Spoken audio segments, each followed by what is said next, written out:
ಬದಲಾವಣೆ ನಾನು ಈಗಾಗಲೇ ಹೇಳಿದ್ದೀನಿ. CM ಆಯ್ಕೆಯ ವಿಧಾನ ಹೆಂಗೆ ಅಂದರೆ, ಒಂದು ರಾಜ್ಯದಲ್ಲಿ ಚುನಾವಣೆ ನಡೀತಾ ಇದೆ ಅಂದರೆ 23ರ ಚುನಾವಣೆ ಒಂದು ಜನಾದೇಶ ಆಯಿತು, ಜನರ ಒಂದು ಬೆಂಬಲ ಸಿಕ್ತು ಕಾಂಗ್ರೆಸ್ ಪಾರ್ಟಿಗೆ.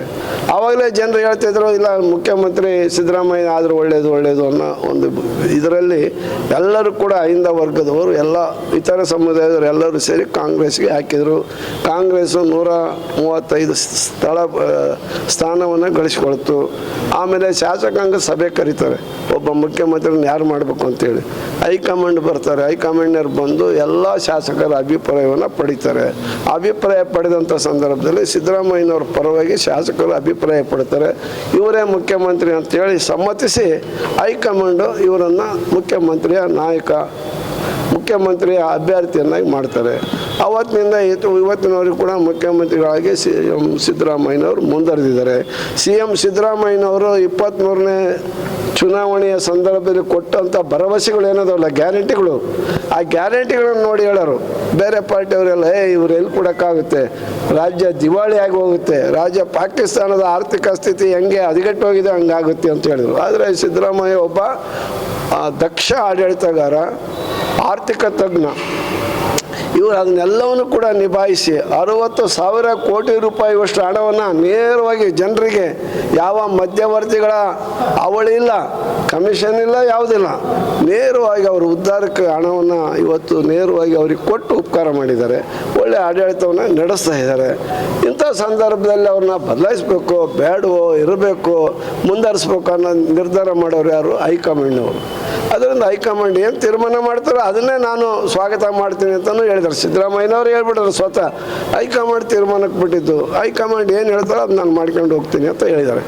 ಆದ್ದರಿಂದ ಒಬ್ಬ ಕಾಂಗ್ರೆಸ್ಸಿಗರಾಗಿ, ಒಬ್ಬ ಶಿಸ್ತಿನ ನಾಯಕನಾಗಿ ಹೈಕಮಾಂಡಿಗೆ ಭಾಳ ವಿಧೇಯತೆಯಿಂದ ಹೇಳಿದ್ದಾರೆ ಸಿದ್ದರಾಮಯ್ಯನವರು.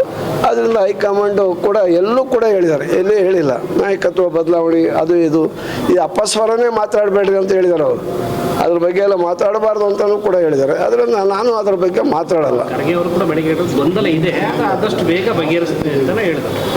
ಎಲ್ಲ ಗೊಂದಲ ಇದ್ದೇ ಇರುತ್ತೆ. ಗೊಂದಲ ಅಂದರೆ ಏನು ಗೊಂದಲ ಅಲ್ಲ, ಅವರವರ ಗೊಂದಲ ಇರೋದು ಜಾಸ್ತಿ.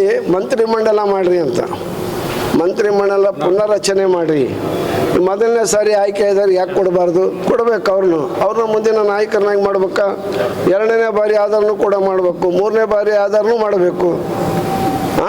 ಅದರಿಂದ ಮೊದಲನೇ ಬಾರಿ ಆಯ್ಕೆ ಆಧಾರನೂ ಮಾಡಿ, 3-4 ಬಾರಿ ಆಧಾರನೂ ಕೂಡ ಮಾಡಿ, ಒಟ್ಟಾರೆ ಅವ್ರನ್ನೂ ಬೆಳೆಯುವಂಥ ಅವಕಾಶವನ್ನು, ಅವರ ಒಂದು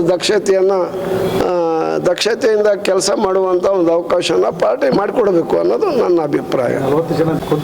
ಅವರ ಹೈಕಮಾಂಡ್ ಅಲ್ರಿ, ಅವರ ಆಲ್ ಇಂಡಿಯಾ ಕಾಂಗ್ರೆಸ್ ಪ್ರೆಸಿಡೆಂಟು. ಅಷ್ಟೇ, ಅದು ಉತ್ತರ. ಏನು ಅದೆಲ್ಲ ಗೊತ್ತೇ. 2008ರಲ್ಲಿ ಅವರೇ ಅಧ್ಯಕ್ಷರಿದ್ದರು. ಅವ್ರ ನೇತೃತ್ವದಲ್ಲೇ ನಾವು ಎಲೆಕ್ಷನ್ ಮಾಡಿದ್ವಿ. ಅವತ್ತೇನಾದ್ರೂ ಭಾಳ ಕಷ್ಟಪಟ್ಟು ಏನನ್ನ ಎಲ್ಲರನ್ನೂ ಅದು ಇದು ಎಲ್ಲ ಮಾಡಿಬಿಟ್ಟಿದ್ವಿ ಅಂದರೆ ಅವತ್ತು ಅಧಿಕಾರಕ್ಕೆ ಬಂದಿದ್ರೆ ಕಾಂಗ್ರೆಸ್ಸು 2008ರಲ್ಲಿ ಅವರು ಮುಖ್ಯಮಂತ್ರಿಗಳು ಆಗಿಬಿಡ್ತಾ ಇದ್ರು ಅಲ್ವಾ? ಈಗೇನು ಅವ್ರಿಗೇನು ಕಡಿಮೆ ಸ್ಥಾನಮಾನ ಏನಿಲ್ಲ, ಕಾಂಗ್ರೆಸ್ನಲ್ಲಿ ಬೇಕಾದಷ್ಟಿದೆ. ಅವ್ರನ್ನ ಮುಖ್ಯಮಂತ್ರಿಗಳನ್ನಾಗಿ ಮಾಡುವಂಥ ಅಧಿಕಾರ ಅವ್ರಿಗಿದೆ.